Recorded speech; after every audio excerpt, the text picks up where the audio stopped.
No use closing the barn door. The old saying echoed in Earl Whitaker's mind as ER lights blurred overhead. At 72, his stubbornness had landed him here. Vitals unstable, nurses rushing, cold IV fluid a sharp reminder of the Blackfoot River just weeks ago. "Mr. Whitaker, can you hear me?" Dr. Thompson asked. In the doorway stood Martha, his wife of 45 years. Tearful, exhausted. Her presence hurt more than the pain. "We need emergency surgery," the doctor said. Earl wanted to resist, as always, but couldn't speak. "There's something moving in there," a nurse whispered. "Not spasms. A parasite." He'd known it, denied it. "Martha," he rasped. She gripped his hand. "I called Brian," she said. Brian, the son he'd brushed off when he suggested seeing a doctor. Pain flared down his back. "It's a parasite," Dr. Thompson confirmed. Earl had seen worse in Vietnam, but not in Montana. "Surgery. Now." As they wheeled him away, he met Martha's eyes. "Shoulda listened. Save your strength," she said. "Apologize when you're better." Fading, Earl thought of the bite he'd dismissed, just like his father had ignored warnings before dying, stubborn at 60. Was that their true inheritance? Then came the last voice before darkness. "My God, it's trying to burrow deeper." Montana morning, clear skies, calm water. Earl fished with his neighbor Frank. Retired life in full swing. "Got a fighter?" Frank asked. Earl grinned, reeling in a big trout. "You hear from that boy?" Frank asked. "Sunday call," Earl replied. Love and distance defined his relationship with Brian.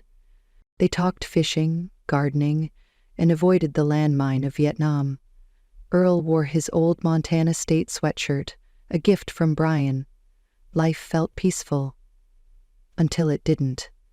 A sting between Earl's shoulder blades. "Damn bug," he muttered, brushing it off. "Mosquito?" Frank asked. "Yeah, that'll buff right out." Moments later, a man stumbled from the woods. David Carson, bleeding and frantic. "Fell on rocks," he said. Earl went full triage, muscle memory from the war. "You need stitches," Earl said, bandaging him from the tackle box. "You a doctor?" "No," Earl replied, omitting the med school dream cut short by the draft. At the clinic, Nurse Jenkins admired his bandaging. That night, Martha praised his trout. "Go wash up," she said. In the mirror, Earl noticed a red bump. Tender. Raised. "Just a bug bite," he told himself again. "It'll buff right out." He scratched it over dinner, unaware that something was already digging in. The itching turned to pain. "Let me see," Martha said. He hesitated, lifted his shirt. Her gasp said it all. "That's infected." "Ointment'll do," he muttered, dodging the clinic and the memories. That night, the pain pulsed. His body felt alien. Soon, ER lights blinded him. Flat on his back, Martha's hand gripped his. Earl drifted between pain voices and Vietnam Da Nang 1970, blood-guilt screams. "Brian's on his way," she whispered. "Brian? Who'd begged him to see a doctor? Unusual symptoms at your age aren't nothing," he'd said. "I still split more wood than you," Earl had snapped. The call ended poorly. Now a parasite burrowed in his back. Pride had cost him dearly. "Surgery now," Dr. Thompson ordered. As they wheeled him out, "Should have listened," he whispered. "Save it for when you're better," Martha said. Then, just before anesthesia, "My God, it's trying to burrow deeper." The lump had grown, red, purple, hot to touch. Earl dabbed on more ointment. From downstairs, Martha, likely on the phone with Brian. "Trouble." Then it moved. Not muscle, something alive. Vietnam memory, a young private, a bulging leg, a worm drawn out. Earl pushed it away. "This is Montana," he told himself. At breakfast, nausea killed his appetite. "You look like hell," Martha said, "just under the weather. That thing on your back, it's worse. I don't need Brian making a fuss."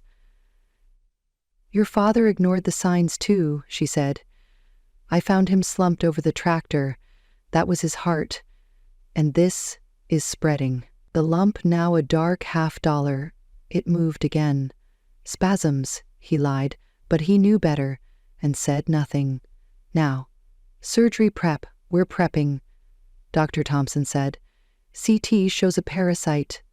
"Fishing trip," Earl croaked. "Blackfoot River, not native. Any contact with foreign travelers?" Earl blinked. "Helped a hiker. Alone. David Carson, hospital." Sounds faded into jungle echoes. "Mr. Whitaker, stay with us. Your son's on the line," a nurse said. Brian's voice, calm but tight. "We're removing it. I'm with the team. Hang in there. Brian." Earl whispered. So much left unsaid.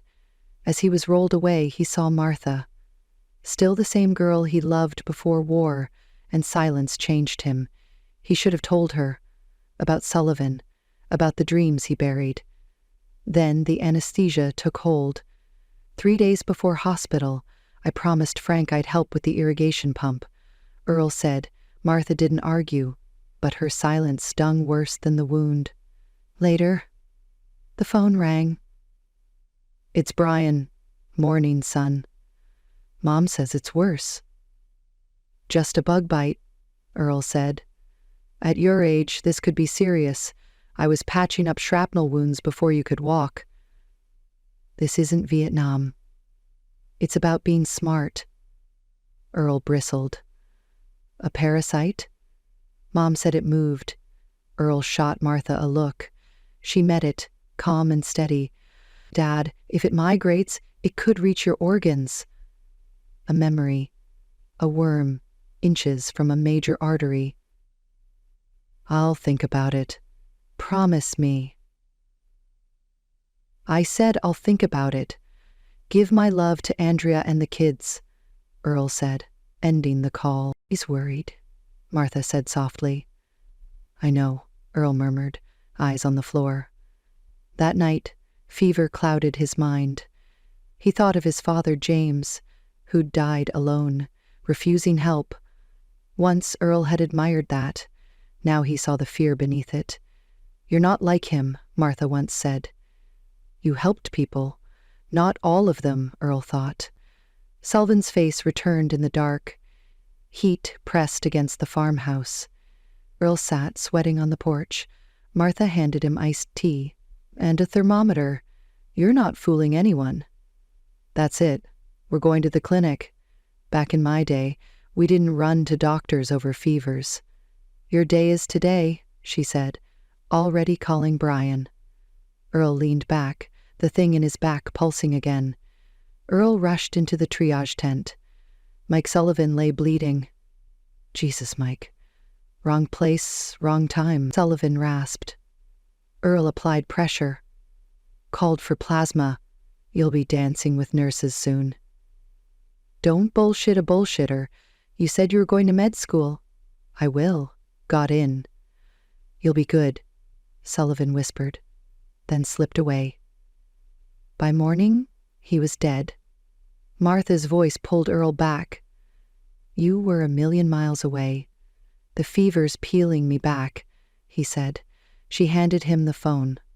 "I'm fine," Earl rasped. "Dad," Brian said. 101 fever, infected wound.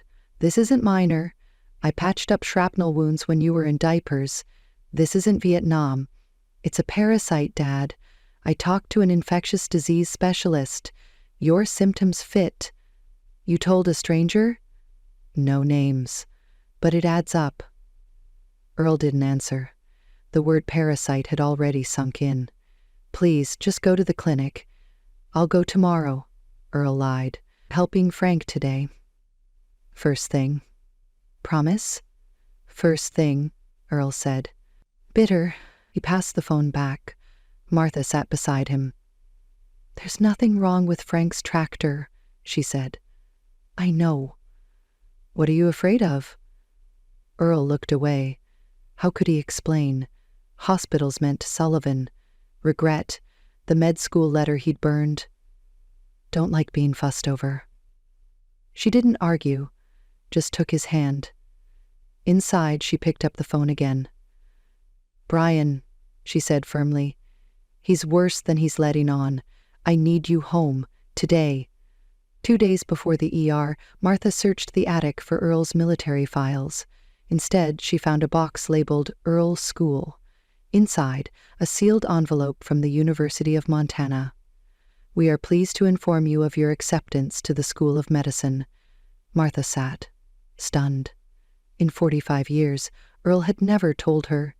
Beneath it, textbooks, Gray's Anatomy, internal medicine, a worn parasitology manual. One margin read. Sullivan, similar symptoms. At the bottom, a leather journal. Sept 1970, if I get in, I'll be the first Whitaker doctor.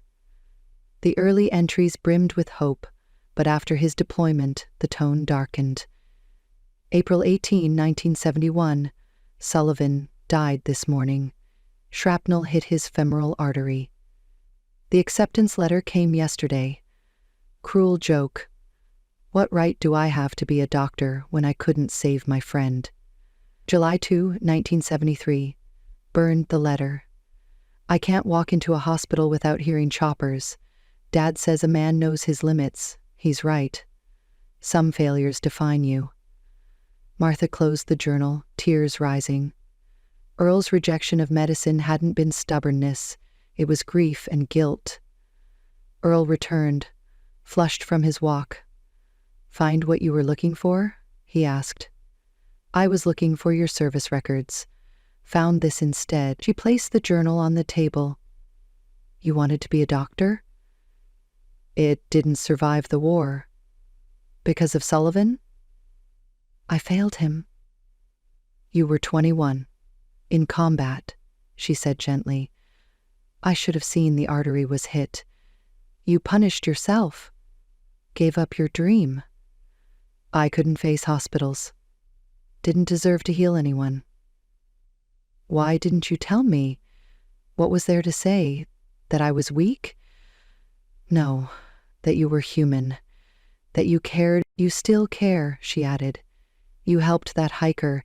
You've helped everyone. And now a parasite's eating me alive," he muttered. It was the first time he admitted how sick he was. "Then let's get help. Brian's on his way." Earl looked at the journal. "Some wounds don't heal, Martha." "Not completely," she said. "But they don't have to define you." Earl leaned into her, decades of silence breaking. "I should have told you." "You're telling me now." She helped him to the couch. "I'll get Tylenol. Tell me about med school, while we wait for Brian." As he sank down, she noticed the change. Less tension, less armor. The infection raged, but another kind of healing had begun. The sunset bathed the farmhouse in crimson. Earl drifted in and out of fevered sleep. Brian had arrived, concern behind his clinical mask. One look at the wound and he said, "We need to get him to County General. It's spreading. Something's moving in there." "He'll fight it," Martha said. "He doesn't have a choice," Brian replied. "Fever's 103. We go first thing." Martha stayed by Earl's side, watching his labored breathing. "I should have pushed harder," she whispered. Brian placed a hand on her shoulder. "Not your fault. He's stubborn. Like Grandpa." She nodded. "I found something. He got into med school before the war." Brian blinked. "He never told me. Gave it up after losing someone. Thought he didn't deserve it." Brian's eyes softened. "Maybe he wasn't disappointed I didn't take the ranch. Maybe he was protecting me." "He just didn't want you to carry his pain," Martha said. Brian offered to keep watch. Martha kissed Earl's forehead and went to bed, leaving the door open. "Earl," thrashed in fever. Sullivan's bleeding. Need plasma. Brian held his wrist. Dad? It's Brian. You're home. Earl's eyes fluttered open. It's moving. I know. We'll take care of it. No hospitals. Earl panicked. It's not like Vietnam, Brian said, cooling his forehead. The hiker. Cut arm. I had one too. Brian frowned. The hiker. This was the source. Martha returned. How is he? Worse. We may not be able to wait. Earl, can you hear me? She asked. Marty, it's trying to get out. Brian helped him sit and froze. Mom. Look. The swelling had ruptured. A white segmented parasite was emerging. Oh my God, Martha gasped. Call an ambulance, Brian said. Earl groaned. It's coming out. Brian helped extract the worm-like creature. Parasitic organism. Risk of sepsis, he told Martha as she made the call, voice steady despite shaking hands. Earl slumped, gasping. Knew something from the ward come back. Didn't think it'd take 50 years. This isn't from Vietnam, Brian said. You said the hiker was from South America? Earl nodded. Had a cut. I did too. Rookie mistake. Sirens neared. Earl gripped Brian's arm. Your mother? The journal? She told me, Brian said. About med school. About Vietnam. Earl's face softened. Good. Needed you to know. Not 'cause I was disappointed. I know, Dad, Brian said. We'll talk more after this. If I don't, you will, Brian said. I'm not losing you to a damn worm. Earl smiled faintly. Still headstrong. Red and white lights painted the room. Paramedics entered. Proud of you, Doc, Earl said. Always have been. Brian stepped back as they worked. Never seen anything like this outside a textbook, one murmured. Martha took Brian's hand. We'll get through this. He's too stubborn to let a worm win. Brian nodded, holding back fear. Let's go, he said. He's waited long enough for real care. Family of Earl Whitaker? Yes, they said, as Dr. Thompson approached. He's stable. We removed the parasite and cleaned the tissue. No sepsis. What was it? Brian asked. A Natospinorum, rare here, native to Southeast Asia and South America. Likely from the hiker your father helped. If he had any open wound, even tiny, the parasite could have transferred. She added. Is he going to be okay? Martha asked. Barring complications, yes. He's on IV antibiotics and under observation. When can we see him? Soon. He's sedated, Dr. Thompson said. Brian squeezed Martha's hand. He'll be okay. Dad's tougher than any parasite. Martha gave a tired smile. I thought I knew everything. Then I found out about med school, Vietnam. The guilt. That journal broke something open, Brian said. A nurse appeared. Dr. Whitaker, you can see him now. Brian guided Martha to ICU. Earl lay pale, oxygen hissing softly, IVs in both arms. Martha took his hand. Brian watched the monitors. Dr. Thompson returned, holding a specimen container. A 4-inch Gnathostoma spinagerum, fully mature. Brian studied it, clinical calm masking disgust. This was inside him? We've contacted the CDC. The hiker may still be infected. David Carson, Brian said, peddled in Southeast Asia and South America. If we hadn't caught it, it might have reached a major vessel. Or his spine, thank you, Brian said. Back at Earl's side, Martha whispered, He looks so small. I've never thought of him that way. Brian understood. Seeing Earl so frail was jarring. He'll hate this, he said. Maybe, Martha replied. Or maybe this helps him face his ghosts. They stayed until visiting hours ended.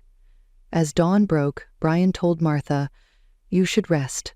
I'll take you back later. Brian's phone rang. This is Dr. Reynolds from the CDC. Your father likely got nephosthymosis from David Carson. He's in Seattle with multiple parasites. That would be my father, Brian said. This confirms our theory, Reynolds said. Carson likely had open wounds. How the parasite transferred. Is he okay?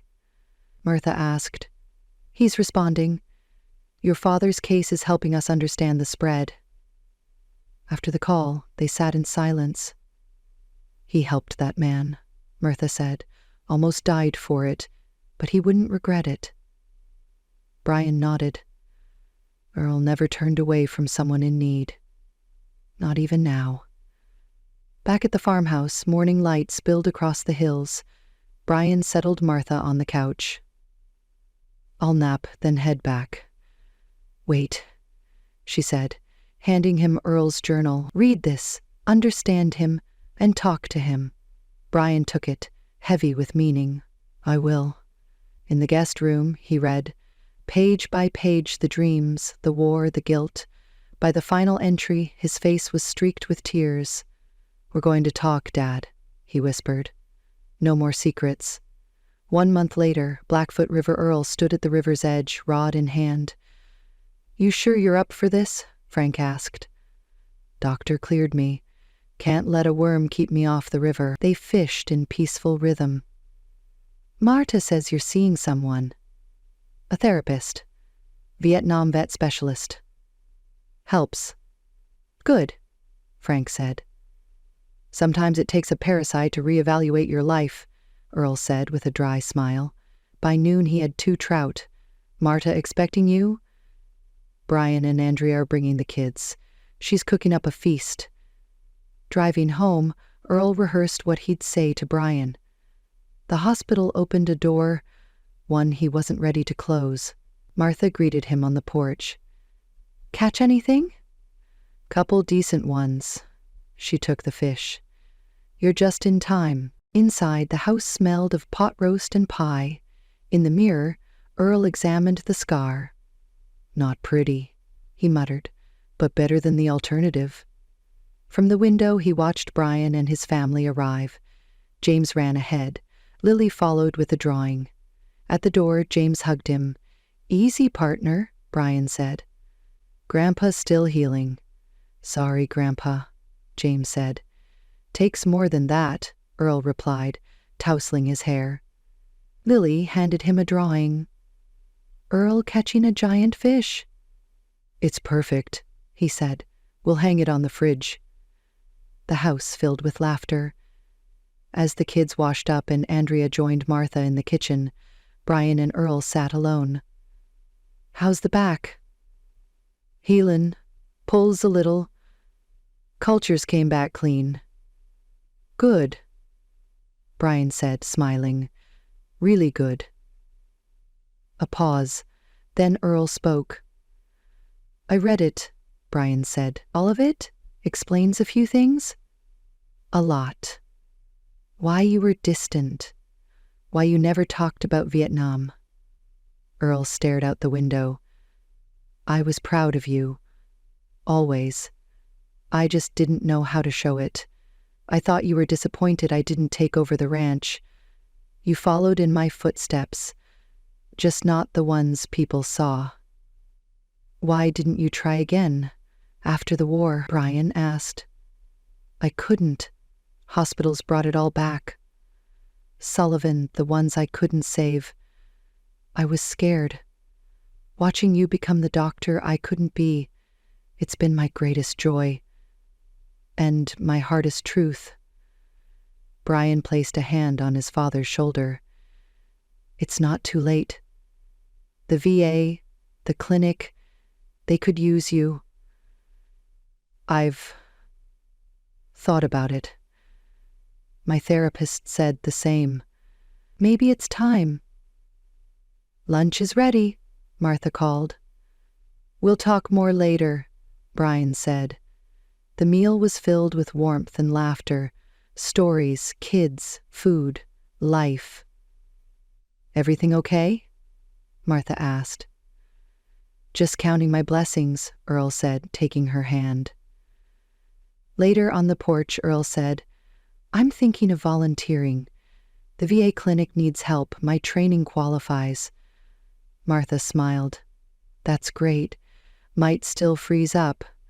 Trying matters. That's the hard part. They sat quietly until Earl chuckled.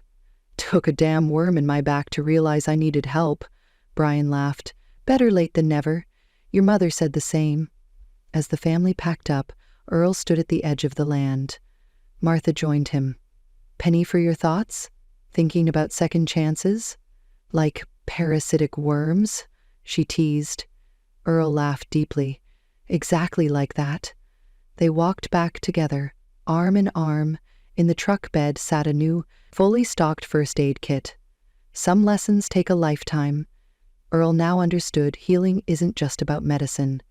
It's about facing the past, asking for help, and reconnecting. The parasite that nearly killed him gave him something rare, a second chance, to heal, to reconcile, to live with purpose. Scars remain, but so does the strength to grow. Asking for help isn't weakness, it's wisdom. And sometimes, true healing begins with a single conversation,